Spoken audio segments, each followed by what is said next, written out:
Morning na gusto mga kukuing papa. Isa na namang masarap na ulam ang ating lulutuin. Yung kinamatisang manok. Eto guys, bumili ako ng 3/4 na manok. Tapos syempre lalagyan ko ng patatas. Kamatis, syempre kinamatisan kailangan kamatis. O sibuyas, bawang, luya. Luya na antioxidant. O lagyan natin ng gulay na pechay. O ayan. Tara guys, punta na tayo sa kusina. Hello guys, tara luto tayo. Buksan natin ang kalan.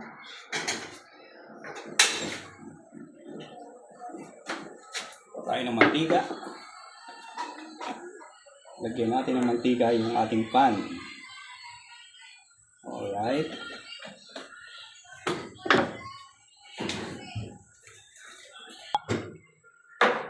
Tara guys, mag-isa na tayo.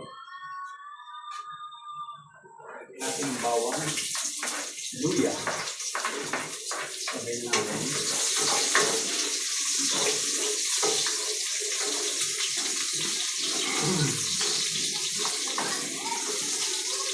Huwag naman laging tinola, apretada, or adobo. Kaya naisip ko, kamatisan muna yung manok. Masarap din naman ito. Sibuyas. Alright. Ganito lang.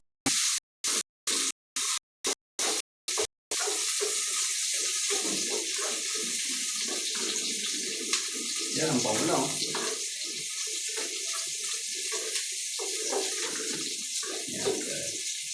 Pagka medyo nakaramelize na yung bawang,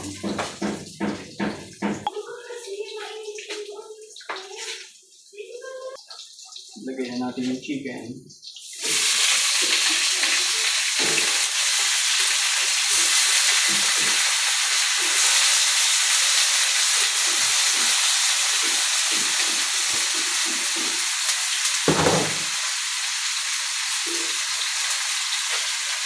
Okay. Mix natin.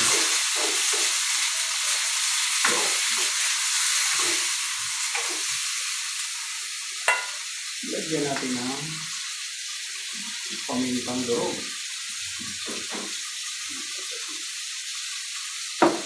Lagyan din tayo ng patis.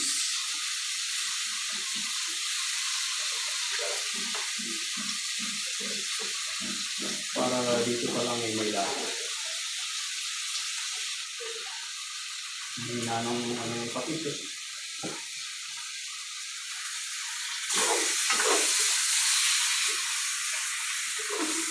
Okay. Pabayaan na natin. Takpan muna natin.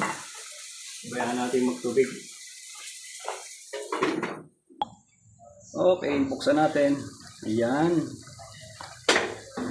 Medyo nagtubig na yung chicken.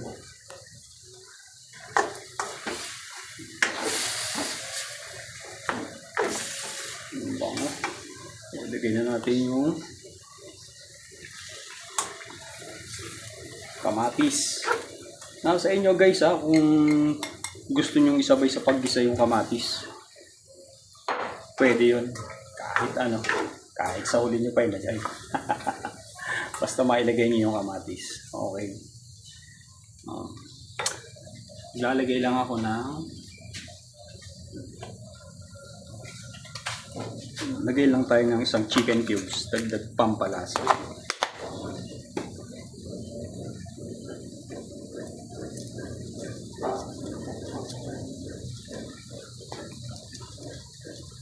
Okay.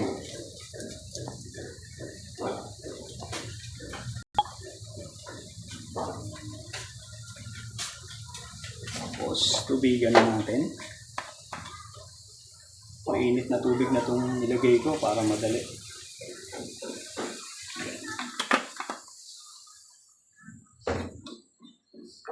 Kinamatisang manok. Okay. Takpan natin.